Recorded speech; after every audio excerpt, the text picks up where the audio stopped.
Olá família, abrindo a mente, sejam bem-vindos a mais um vídeo do nosso canal.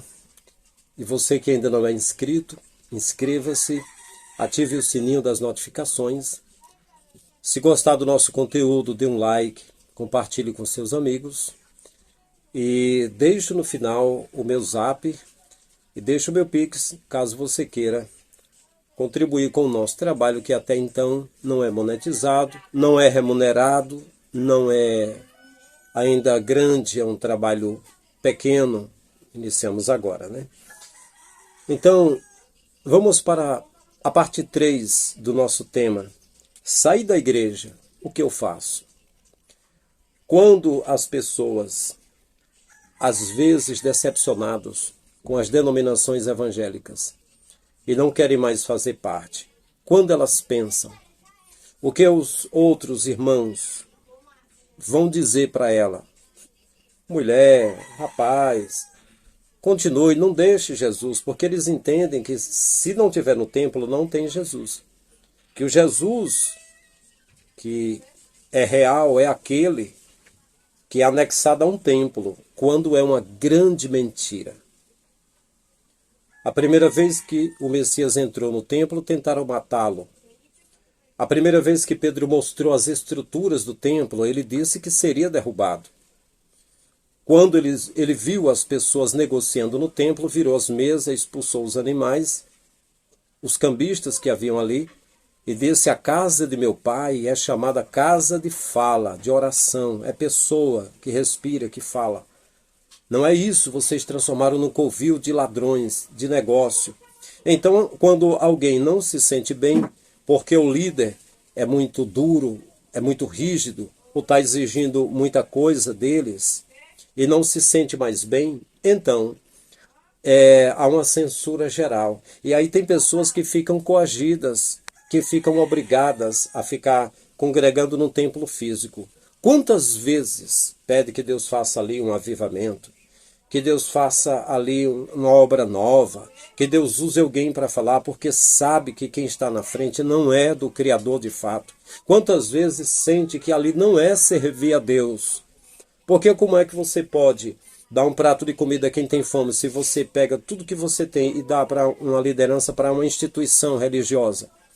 O que vai acontecer? O líder vai cuidar da vida pessoal, da vida social, vai cuidar da família dele, vai investir em bens materiais. E aí você canta assim: quando angélica trombeta neste mundo estrugir, o meu nome ouvirei Jesus chamar. Olha só, ele não vai te chamar. Quem te chama e diz vai e venha e faça o que eu digo é o líder aqui. Você não está servindo ao Messias. Não é o Messias que vai te recompensar. Se você tiver alguma recompensa, é desse povo. Ah, a irmãzinha é santa, o irmão é santo, ele é gente fina, ó. Ele é dizimista, é ofertante, ele é assíduo nos cultos, é zeloso da casa de Deus, sim. Então é isso aí. Então quando as pessoas não se sentem bem, eles pensam primeiro, o que vão dizer de mim? Vão chamar de desviado? Aí, o que vai acontecer comigo? Como é que eu vou me reunir? Quem foi que disse que você tem de se reunir de alguma forma? Se reunir para quê? Ainda vamos falar, dar uma pincelada sobre isso. Aí você pensa, outra coisa, se eu sair da igreja eu estou perdido. Ah, então agora o Messias deu a vida, para quem nele crer tem a vida eterna, mas a vida eterna entre aspas, não tem não. É preciso primeiro cumprir rituais, ir para o templo, quantas vezes? 1000 vezes? 2000 vezes? Metade da vida, a vida toda, como é que é? Aí se não for, não tem a salvação? E quem vai medir a salvação é o líder? Estão te fazendo de trouxa, de idiota. E você merece. Porque se chega alguém falando a verdade para você, você tem o maior pavor e pensa logo que é do diabo. Porque você está acostumado a ficar ouvindo o que os outros falam. Você vai como piolho pela cabeça dos outros. Aliás, a Bíblia que está na tua mão não serve de nada. O teu cérebro poderoso, que tem conexões com o Criador e com o universo todo, está simplesmente alienado e neutralizado. Você usa pouquinho, e esse pouquinho que você usa ainda é para servir aos outros e não a si mesmo, a sua família e ao Criador. Eu entendo porque já passei por isso, eu sei como é que é. Irmão, mas se eu sair da igreja, Se eu não me reunir, se os irmãos não me der a paz, de repente achar que eu estou desviadinho, eu não estou me sentindo bem, eu devo procurar outra. Quem disse? Quem disse? Não, eu tenho onde é que está escrito isso? Que tem de sair de um templo, procurar outro templo. O que você prefere? O Messias que disse para a samaritana: o dia já veio e a hora chegou, que os verdadeiros adoradores adoram o Pai, não é no templo e nem no monte, é em espírito. O que você quer mais? Quer ir pela cabeça dos outros? Fique à vontade. E aí, só que você quer sair do templo e você pensa: e agora? Vou para o inferno? E agora? Só tem a igreja e o mundo. Tem um vídeo que eu falo que o mundo é o sistema. E o sistema, que é o mundo, ele engloba a política e a religião. Para você ficar livre do mundo é difícil porque você está no mundo que jaz no maligno. Você se ver livre do sistema é difícil, porque o sistema cuida de uma minoria de 1% e o restante é tudo gado para eles.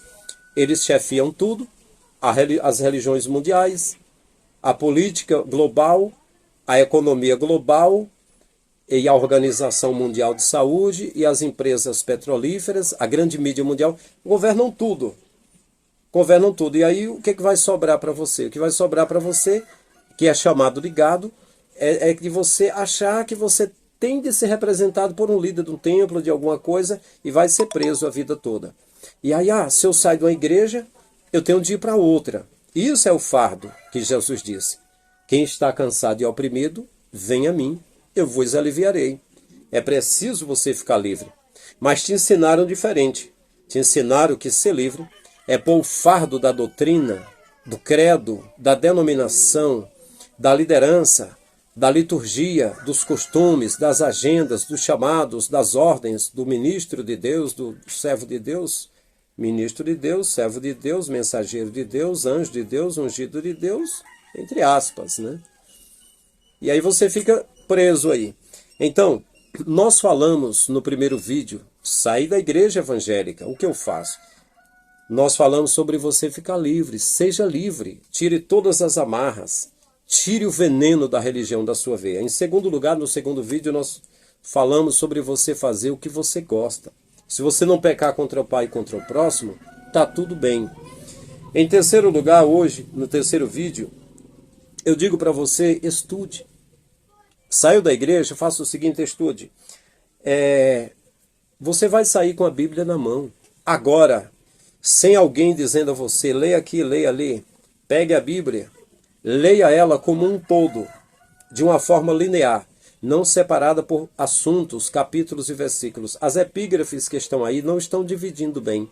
Os capítulos e os versículos não dão o assunto completo para você.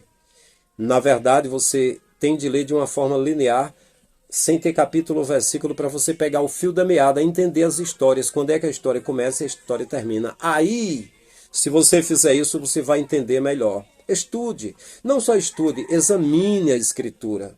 E aí vai ser melhor, porque a ordem da pregação do pastor, ele vai pegar assim, tipo assim, eu vou dar um tema à mensagem que eu quero falar. Eu quero falar sobre o quê? Quero falar sobre dízimo, por exemplo.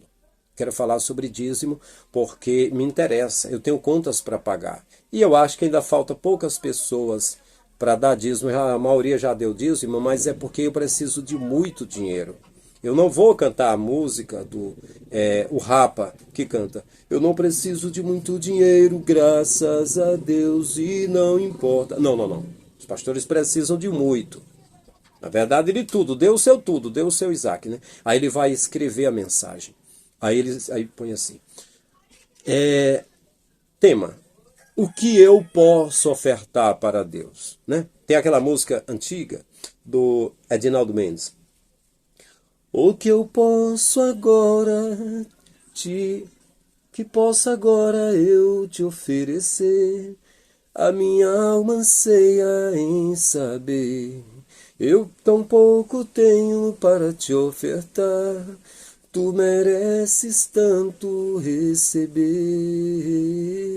Te darei, te darei, te darei, Jesus, minha vida, o meu ser. O que deveria ser? era a gente ofertar a nossa vida, a nosso ser para Jesus. Mas como? Entregando uma denominação? Não, isso é um laço. É você simplesmente abrir o entendimento, a mente, e entender que o Pai Celestial quer é que você seja feliz, seja livre e viva uma vida boa, não é? Então, você vai estudar. Quando você não estuda, você cai na alegoria de Platão, a caverna de Platão. O Platão escreveu uma alegoria, a alegoria da caverna, em que existe um grupo de pessoas que nasceram e cresceram ali em uma caverna grande. E aquela caverna, ela tem uma muralhazinha próximo da saída. Na saída da caverna tem um murozinho de pedra feito ali. E as pessoas estão do lado de dentro. E lá do lado de fora tem um fogo queimando, tem umas labaredas subindo, uns fogo queimando. E eles lá de dentro, eles entendem que as sombras que mostram, as chamas que estão se mexendo ali, que estão se projetando, mostram que é perigoso lá fora, é uma condenação. E as pessoas que aparecem também do outro lado, que são pessoas que são projetadas pela sombra na parede de dentro, parecem pessoas gigantes. Então lá fora tem gigantes, lá fora tem chamas de fogo, tem algo muito perigoso lá fora e eles ficam dentro da caverna para se protegerem. Isso parece com o filme A Vila. Tem um filme chamado A Vila que as pessoas estão, por conveniência, eles estão lá dentro entendendo que é perigoso ultrapassar as fronteiras da mata, da floresta da vila, e tem de ficar na vila. Mas aquele é arquitetado por pessoas que mantêm eles ali. A caverna de Platão também é isso. As igrejas são cavernas de Platão. Né? Os gigantes que tem, os demônios que tem lá para atacar as pessoas que estão lá fora, as chamas do fogo do inferno que estão simplesmente atraídas pelas pessoas que não estão na igreja, é tudo uma ilusão.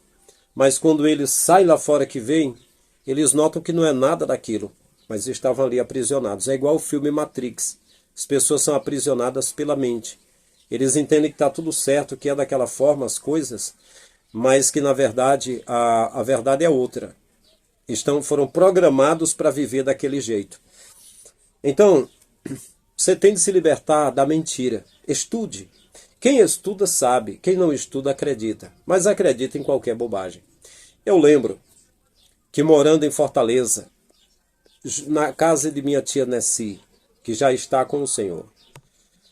A irmã Nessi, no ano de 95 até 97, eu estive morando com a irmã Nessi e andando com ela nos círculos de oração. Eu era jovem, solteiro, tinha 18 anos, cursava o seminário e estava lá com ela, com a minha tia. Eu lembro que aquilo que profetizavam, que alguém falava, uma história que surgia do nada, ela acreditava. Como uma boa cristã, que acredita que no seio da igreja existem verdades, que os testemunhos, que as coisas que surgem é tudo verdadeiras. E um dia ela chegou e disse: olha, irmão Francisco, uma irmã, ela disse que Deus revelou para ela que na hora do arrebatamento, se não estivermos pensando em Jesus, não subiremos. Os que vão subir, os que estarão pensando. Aí eu falei: irmã Nessi, agora é exatamente o contrário que Jesus falou. Jesus falou: porque o Filho do Homem virá na hora em que não penseis. Ela até parou assim, porque em algum caso, se a gente não diz amém em tudo, as pessoas estranham. Ela até parou um pouco, mas não falou nada. Porque assim, há coisas que, se não for na escritura que a gente falar, é ignorado. Todo mundo tem de andar igual o capote. Todo mundo gritando: tô fraco, tô fraco, tô fraco. A galinha da Angola, né? Todo mundo tem de andar no rebanho, não pode ser diferente. Se um líder estiver pregando, é para todo mundo dizer: fala Deus, é assim mesmo Jesus. Mas se o cara errar, ninguém pode dizer. Ele diz: amém? Amém não, pastor. Não é assim. Um diácono vai correr e vai dizer: o que é, irmão? Está atrapalhando a pregação do pastor? Não faça isso, irmão, não pode discordar não. Né? Tem uma forma, isso aqui é uma liturgia, isso não tem nada a ver com a Bíblia, com Jesus. É a forma que a gente trabalha. Ele é o líder máximo. Antigamente não era assim o Papa é líder máximo. Tu és o vigário, tu és o Cristo, tu és outro Deus na terra. Era assim que tinham as inscrições em latim. Tu és o representante de Deus, é como se fosse Deus na terra. tipo assim. Então, se liberte da mentira. Onde é que está a mentira? Primeiro, a mentira está no colégio. Vocês lembram de uma palavra que Michael Jackson falou, referente à Sony, que ele gravou pela Sony, e o que a Sony mostrava na sua mídia não era bem o que correspondia à realidade. E havia coisas que o Michael discordava. E ele até disse, esqueça o que aprendeu no colégio. O que se aprende no colégio, principalmente eu falo mais no colégio brasileiro, mas isso é no âmbito mais mundial, principalmente Estados Unidos. Não é simplesmente você pegar uma matéria científica e você desenvolver algo ali dentro daquela matéria, você crescer, não. Você tem de pegar o que o professor está dando no livro didático, você tem de receber, decorar e devolver. É simplesmente a analogia do papagaio. Não é a cor da bandeira brasileira, chamado pau-brasil, ou a cor do papagaio? É assim. Você ouve e repete. Não tem essa coisa de desenvolver e falar algo diferente. Na igreja é a mesma coisa. Você tem de ouvir o que o professor da escola dominical está dizendo e o pastor está dizendo na doutrina e decorar e guardar. Não vai tentar abrir, falar algo mais que está fora do credo da Assembleia de Deus, não. Porque lá tem um credo. Esse credo aparecia nas revistas, nos periódicos da Assembleia. Era no Mensageiro da Paz, aparecia na lição bíblica. Acho que na revista Obreiros, que é antiga, Círculo de Oração, aparecia, creio em um Deus subsistente em três pessoas, Pai, Filho e Espírito Santo. Creio, estava lá. Creio no Espírito Santo como a terceira pessoa da Trindade. Creio no batismo pela evidência inicial de falar línguas. Creio nisso, creio naquilo. Estava lá. E se alguém falasse diferente, era chamada a atenção. Era puxado, venha cá. Você está falando coisa que não está na Bíblia. Não está na Bíblia, irmão. O que é oculto é para Deus, o que é revelado é para os homens. O que é revelado a gente está revelando aqui. Não fala doutrina diferente não, irmão. Isso eles falavam. Por quê? Porque é o controle. E o controle não é a verdade. Isso é um domínio, é alguém que está querendo reinar, que está querendo dominar, controlar. E pessoas pensantes, pessoas estudantes que pesquisam, que examinam, não são controladas. Mas a frase que tanto rebombou na América, nos Estados Unidos, e que faz bem sentido no Brasil, não queremos uma sociedade pensante, mas uma sociedade servil. Então, aqui no Brasil, quando os nossos pais falavam para a gente, meu filho, tem duas alternativas para você. A primeira, trabalhe. A segunda, estude. Se não dá para trabalhar e estudar, estude. Para você ser alguém na vida e arranjar um bom emprego. Esse é o ensino do controle que aprendemos. Então, a própria tradição oral de nossos pais traz muitas mensagens que não nos beneficiam. Porque aprenderam errado e estão ensinando errado. E assim prossegue. É como igrejas evangélicas, os líderes não falam o que deveriam falar, e aí os crentes pegam o que eles falam e repetem a mentira, e são meros repetidores. Irmão, mas... Então, sim, mas vamos nos ater a esse tema. Se liberte da mentira. Então eu estou dizendo que o colégio... Vou dar um exemplo aqui. Se o Brasil primasse pela verdade, nos colégios iam ter alguns profissionais hackers com máquinas potentes para ensinar que a internet que temos aqui é só a pontinha do iceberg, que a internet é muito vasta e que ela não é utilizada muito por cabos, por sinais de satélite, sim por cabos aquáticos. É assim que funciona. E que o mercado riquíssimo que está bombando no mundo são algoritmos, são startups, são aplicativos tecnológicos, são drones, são aplicativos de celulares, são coisas relacionadas agora à inteligência artificial. Essas coisas científicas aí, na área da Microsoft, é isso. Não é essa coisa aqui do Brasil, estude, meu filho, para arranjar um bom emprego. Não, seria aprenda, mergulhe nessa área científica de Microsoft e crie startups, crie alguma plataforma que você pode vender por milhões até, gere renda para os seus conterrâneos, patrícios, se torne um empresário riquíssimo nessa área. Sim, Então isso é a verdade. É isso que funciona, não é essa coisa de... Ah, meu filho, o que que você quer ser? Quer ser um político? Quer ser um médico? Quer ser... O que que você quer ser? Isso aí a gente ouvia desde criança. Ah, eu quero ser um cantor. Eu quero ser um médico. Então isso aí é uma coisa malfadada que vem para as pessoas e deixa as pessoas antiprodutivas. Ao invés de alguém querer se tornar um Elon Musk da vida, não, eu quero me tornar um cantor. Igual o cantor do Brasil. Eu quero me tornar alguém simplesmente que está abaixo dos banqueiros, dos financistas, abaixo dos grandes.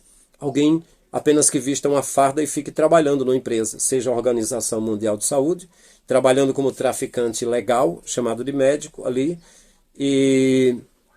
ou então trabalhando em alguma empresa aqui, uma empresa terceirizada, ou sei lá, né? A verdade é que no colégio deveria ser falado o que realmente rende. E deveria ser falado sobre economia também, como é que funciona o dinheiro. Mas quando a economia é abordada em algumas mídias que são compradas, e eles falam num patamar tão difícil que não dá nem para se entender o que está falando, né? Pois bem, como eu já falei também, para você se libertar da mentira e entender que o colégio não está transmitindo a verdade, também a tradição oral, como eu já disse. Aquilo que passa de pai para filho não é bem a verdade. Não é isso aí. Eu aprendi que comer manga e tomar leite ao mesmo tempo fazia mal. É tanto que se eu comesse alguma fruta com o leite separado, eu me sentia meio doente mesmo, porque acreditava na mentira. Isso porque os senhores feudais não queriam que os escravos que trabalhassem nos manguezais comessem tanto manga e ao mesmo tempo tomassem o leite. Sempre querendo economizar, né? Então passaram a dizer que fazia mal. Para que... Não sei, até isso é uma tradição oral, não sei se é a verdade. A verdade é que os meus pais diziam que não havia espírito, não havia fantasma, não havia nada disso, para que a gente não tivesse medo. Mas depois eles contavam a história que alguém acabou de ver um fantasma. Aí eu dizia, em que eu vou acreditar? Já que a tradição oral, já o que falam para mim não é verdade, né? Então, outra coisa também que não é verdade, que você tem de se libertar, é da grande mídia. A TV, por exemplo, com rara exceção, viu? Com rara exceção. Os canais de TV, com rara exceção, eles pegam a notícia e repetem a notícia. Não vão falar, não é a imprensa que antigamente as pessoas expressavam o que acreditavam, e às vezes eram até punidos.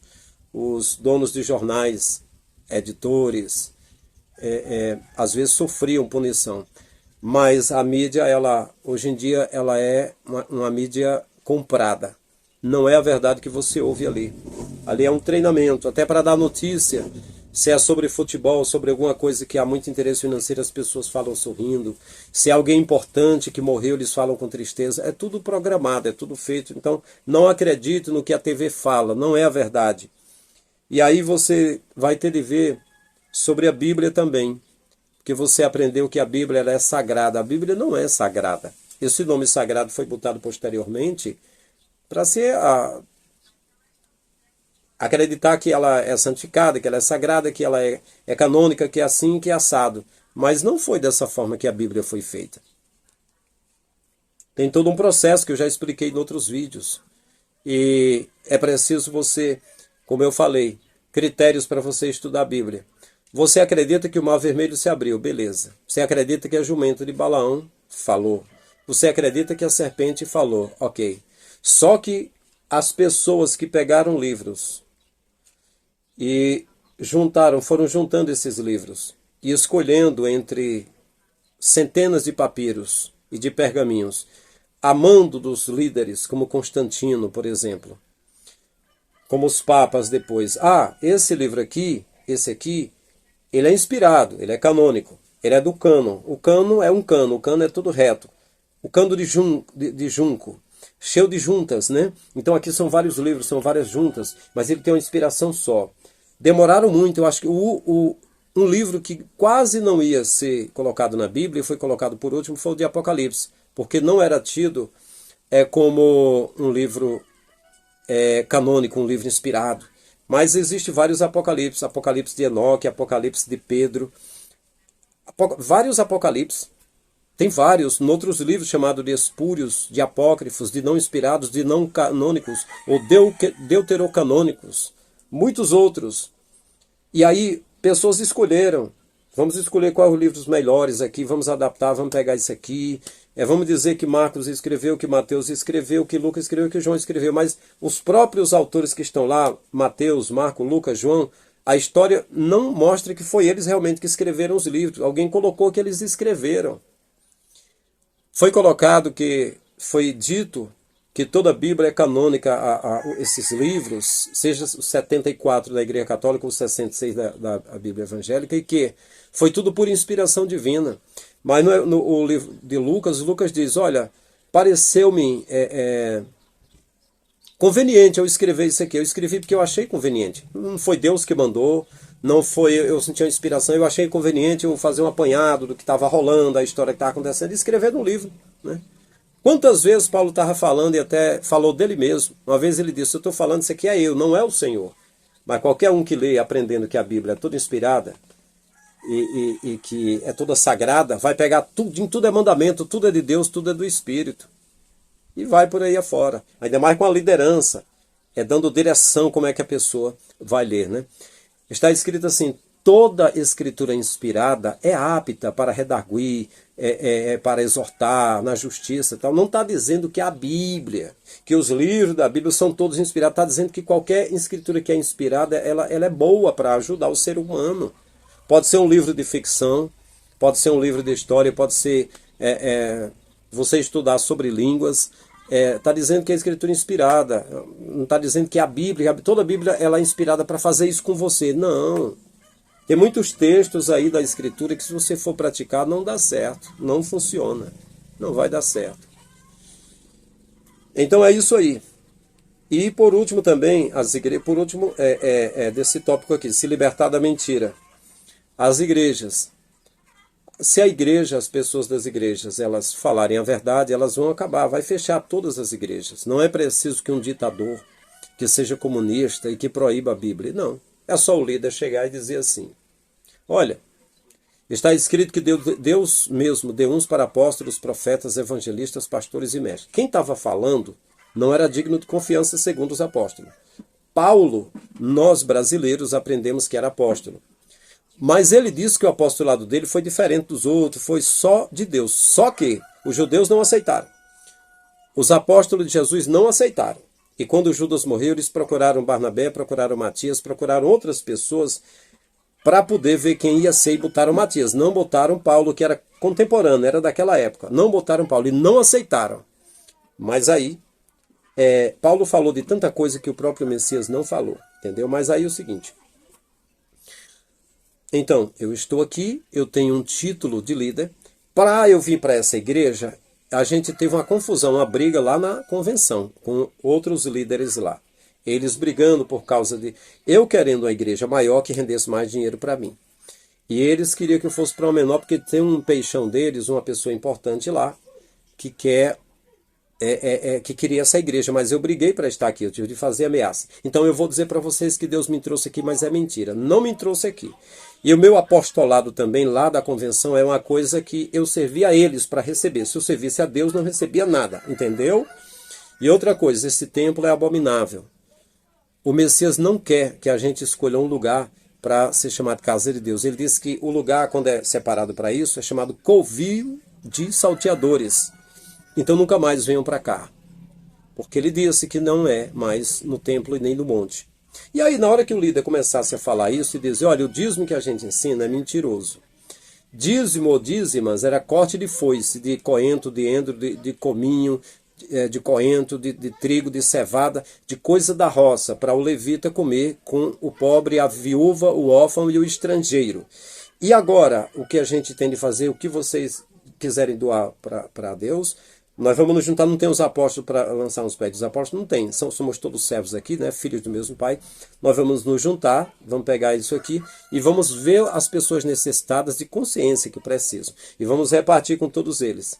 Então, acabou. Na hora que fizer isso, vai mexer com a receita do império, né, do reinado, que são reis, vai mexer no pagamento dos impostos, né, que são os dízimos e as ofertas. Então, na hora que falar e dizer assim, e eu quero concluir dizendo, os sacerdotes antigamente levavam sangue e se apresentavam uma vez por ano perante o Criador pedindo pela humanidade, pelas pessoas de Israel, na verdade, de Israel, né? Os descendentes de Éber, os hebreus. E aí, quando o Messias ele morreu na cruz e disse está consumado, ele estava dizendo, está realizado agora a expiação de todos aqueles que creem. Os seus pecados estão perdoados e agora eu, sumo sacerdote, segundo a ordem de Melquisedeque, como o escritor de Hebreus falou, eu agora propiciei a eterna redenção. Nunca mais precisa sacerdote nenhum. Então, a partir de agora, gente, sacerdote, seja de igreja católica ou de igreja evangélica, acabou intercessores. Agora você vai crer e servir a um Messias que veio 2000 anos atrás. Você vai amar a Deus e o próximo. Ele falou que não falou que é para guardar sábado nem nada. As coisas de Moisés não. Ele disse que basta amar a Deus e amar o próximo. Se você pode fazer isso, viva a tua vida, vai para a tua casa, vai viver a tua vida. Leia a Escritura, mas leia como história, poesia, profecia, lei, conto de fada, lenda, mitologia. E isso aí, leia tudo que está lá, né? Porque tem muita coisa que está aqui que não deve ser praticada. Aí eu bato na tecla. Aquela de Moisés mandar que Josué e Caleb pegasse as mulheres de Moabe e matasse, pegasse as meninas e desse para simplesmente divertir os soldados, né? Estuprando-as, né? Isso aí, você já leu isso aí? Procura no Pentateuco, procura saber, leia de uma forma completa. Veja se Moisés serviu realmente foi o Criador. Na verdade, diz os exegetas que Moisés é uma figura mitológica que não existiu. Os estudiosos acadêmicos não vão encontrar a história de Moisés. Mas contar uma história que o menino nasceu e estava se escondendo e botaram ele na cesta de junco e coincidiu da filha de Faraó ver e apaixonar-se porque era formoso e chamar uma pessoa para cuidar e coincidiu de ser a mãe. Você não acha? Não vê que é uma história maravilhosa, né? Veja se essas coisas estão acontecendo nos dias de hoje, se acontecem coisas assim. Aí você vai ver, né, se tem serpente conversando, se tem jumento que fala. É para hoje acontecer a mesma coisa que já aconteceu no passado, porque Deus não muda, é o mesmo ontem, hoje e eternamente. Mas se não acontece, aconteceu só no passado, veja se não estão de alguma forma te enganando com o livro, tá bom? Palavra de quem sempre leu muita escritura, cursou seminário, sempre amei e amo a verdade. Porque João 14,6 está escrito, eu sou o caminho e a verdade e a vida. João 8,32 diz, e conhecereis a verdade, e a verdade vos libertará. Então, meus amados, eu gostaria de dizer que você deve estudar. Eu saí da igreja, o que é que eu faço? Estude. O que é que eu vou estudar? Você vai estudar tudo, observe tudo, saia da caverna de Platão e entenda, não vá pela cabeça dos outros. Porque esse povo anda enganado, enganando você. Não vai pela a multidão, não é a multidão que está certa, é a minoria que está certa. Então, isso eu não falo da forma política como habita no mundo. Que 1% da elite global é 1% da humanidade, está contra o restante da humanidade. Não, estou dizendo que se for basear na escritura, na época de Noé, a maioria das pessoas estavam todas perdidas, somente 8 pessoas se salvaram. Em Sodoma e Gomorra estavam perdidos, somente Ló e as suas filhas escaparam de lá. O povo de Nínive estavam perdidos, era para se arrependerem. O povo de Jericó era para se arrependerem. Estariam perdidos também. Jesus disse, muitos são chamados e poucos escolhidos. Então a gente entende que seria a minoria que desse ouvido e fizesse a vontade do Pai. E até porque Jesus disse, os verdadeiros adoradores são esses que o Pai procura. Por que procura? Significa que é raro, que é pouco, né? Então, aí eu estou dizendo, para se libertar da mentira. O quê? A mentira é falada no colégio, é falado na tradição oral, é falada na mídia convencional, é falado por muitas pessoas usando a Bíblia, não fala a verdade para poder se manter como reis na terra. Palavra de quem liderou a igreja sabe como é que é isso.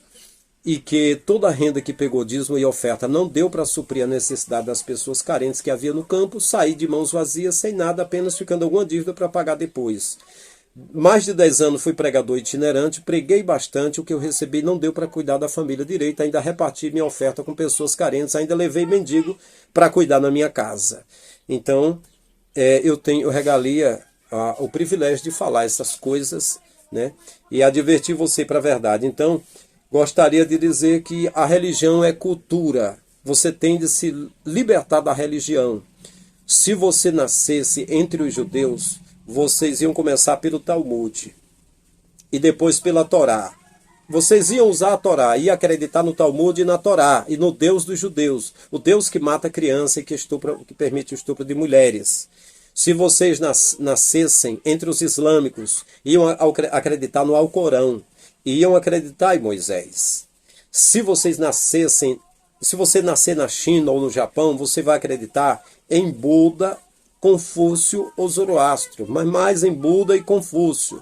Se vocês nascem no Brasil, a tendência é acreditar no cristianismo, catolicismo ou protestantismo. Não acredite que porque você é católico, você é protestante, você é o escolhido de Deus, né? Se você nascesse na Índia, ia acreditar no Deus Shiva. E vai por aí. A religião é cultura. Você tem de saber disso.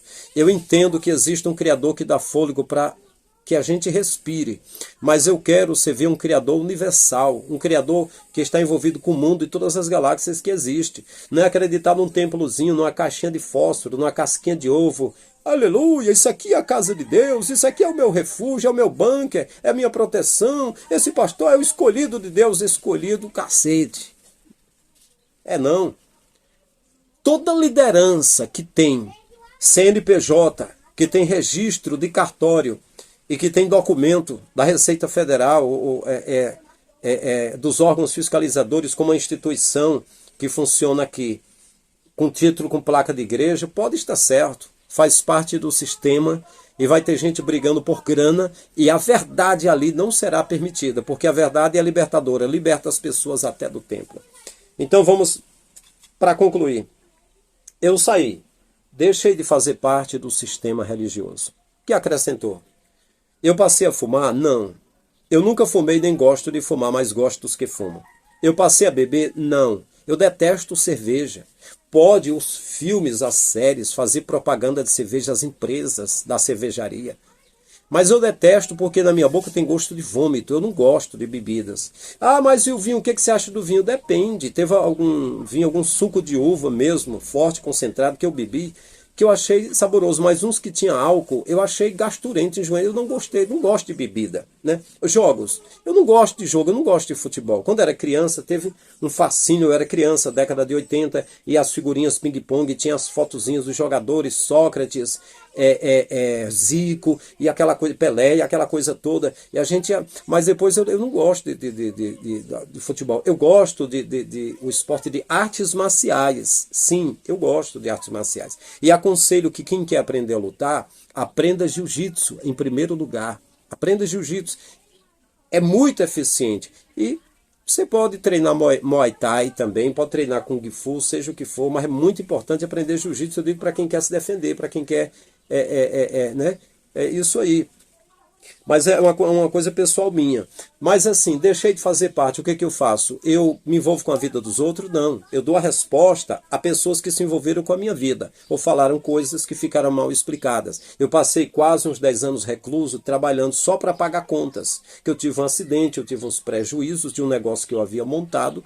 E fiquei com contas para pagar. E tenho a família para cuidar, né? E pagava aluguel de casa, depois fiquei pagando a minha casa também, e aí passei 10 anos. E nesses 10 anos, muita gente sente falta de eu pregando nos púlpitos e gostaria que eu voltasse. Eu não posso voltar. Quem quiser que eu volte a pregar, se comprometa comigo. Se você depositar no meu Pix uma quantidade de dinheiro por mês para que eu vá cuidando da minha família, comprando pão, tudo bem. Mas os mais de 10 anos que eu passei pregando, faltou o pão. Muitas vezes foi cortada a luz e a água e não deu para cuidar da família, porque se eu cobro, eles acham bonito, e aí vira um negócio que Jesus falou, um covil de negociador, de salteador, e vira negócio. E se eu não cobro, a maioria não dá oferta, então não tem como. Você acha bonito lá, mas são mercenários negociando. Para ser fiel nesse meio evangélico e você fazer tudo certo e pregar e fazer a chamada obra de Deus, é difícil fazer. O que restou para mim foi só dívida, porque eu insisti em fazer. Mas mesmo com as minhas dívidas atrasadas há 10 anos, tem muita gente dizendo: irmão, faz uns 10 anos que você não faz a obra de Deus. Poxa, para você eu vou deixar. A obra de Deus foi enviar seu filho para que aquele que nele crê não pereça, mas tenha vida eterna. Ele já fez essa obra. Agora, quem faz parte dessa obra e recebeu, deve fazer o quê? Cumprir o que ele pediu, o mandamento. Amar a Deus e amar o próximo. É isso aí. Eu deveria ter sido amado, porque em 10 anos com dívida, quem foi que me amou, que cuidou de mim? Só minha mãe e meus irmãos. Então cadê a igreja? Então para que eu vou trabalhar para a igreja? Eu vou sair pregando, eu tenho de pregar e fazer se não cuida de mim. Você está entendendo? É porque a tua mente é presa. A gente fica, que saudade, eu queria aquele pregador, aquele cantor nos púlpitos animando a festa. E por trás, eu não quero saber. Eu quero ver a pregação, eu quero Deus falando comigo. Ilusão. Você é um tapado, você é simplesmente um religioso doente, você não conhece a realidade. Não conhece a realidade. Nesse meio são heróis fabricados, personagens. O pastor fulano, Deus levantou o cantor fulano, cheio de unção, cheio de poder. Vai ver a vida deles, a maioria tudo envolvido com prostituição, envolvido com droga. Eu falei no outro vídeo, o Marcos Aurélio, pastor lá de Camboriú, que eu conheci pessoalmente. Ainda um cara jovem ainda lá, eu conheci pessoalmente. Ele relatando, procure nos vídeos na internet, ele dizendo, os pastores de Camboriú envolvidos com prostituição e drogas, para tu ver como é que é. Liberte a sua mente da religião. Então eu saí, eu sou a mesma pessoa hoje, sou mais fiel do que eu era antes. Tenho mais confiança no Pai, tenho mais confiança. Ah, irmão, mas eu queria ver você de roupa social, rosto brilhando, a barba feita, espumejando santidade e muito humilde, irmão, e profetizando e falando língua, e você quer. Eu achei bem interessante, mas quando você vai ver a realidade, Jesus usava barba, e os pastores ficam bem barbeadinhos, bonitinhos, Jesus usava barba. E Jesus não ficava falando língua e profetizando, não fazia aquilo. Foi depois que o pessoal passou a fazer aquilo. E tem um monte de coisa que você aprendeu que você acha perfeito. É como se você fosse um robô e pegasse um chip e programasse com a memória de outro e ficasse em você. Liberte a tua mente. Liberte a tua mente, né? Então hoje, eu sou cada vez mais livre. A única coisa que ainda me prende são contas que eu tenho para pagar. Por causa da minha fé religiosa, que eu servi tanto, me dediquei tanto. Mas tinha de saber que a vida é comprada no mercado. Tem de se trabalhar com as mãos. Ou então ser desonesto na religião, inventar um monte de história e fazer as pessoas transferir o dinheiro deles para a gente para poder ter bastante luxo. Coisa que eu nunca tive, nunca me importei com o bolso das pessoas, mas de ajudar aqueles que precisavam. Então, é isso aí. Para você que ainda não é inscrito no nosso canal, eu convido você a se inscrever, ativar o sininho das notificações. Se gostar do conteúdo, dê um like. Fiquemos juntos. No final deixo na descrição desse vídeo o meu zap. Deixo aí o meu Pix. Se você quiser cooperar comigo com esse trabalho que eu estou fazendo. Eu estou fazendo esse trabalho novamente, como já fiz antes, por uma questão de fé. Mas é uma fé que não é muito a meu favor. Porque precisa-se de parceria. Todo mundo precisa de parceria. E eu também preciso. Não posso ficar botando vídeo aqui ou trazendo estudo e tanta coisa de graça sem eu receber nada. Por quê? Porque todo dia eu tenho despesa. Eu tenho família, todo dia a vida da gente é comprada, a gente come. E se não comer, a gente morre. E o pão está muito caro. Caro para chuchu. Então é isso, meus queridos. Até o próximo vídeo. Um abraço em todos.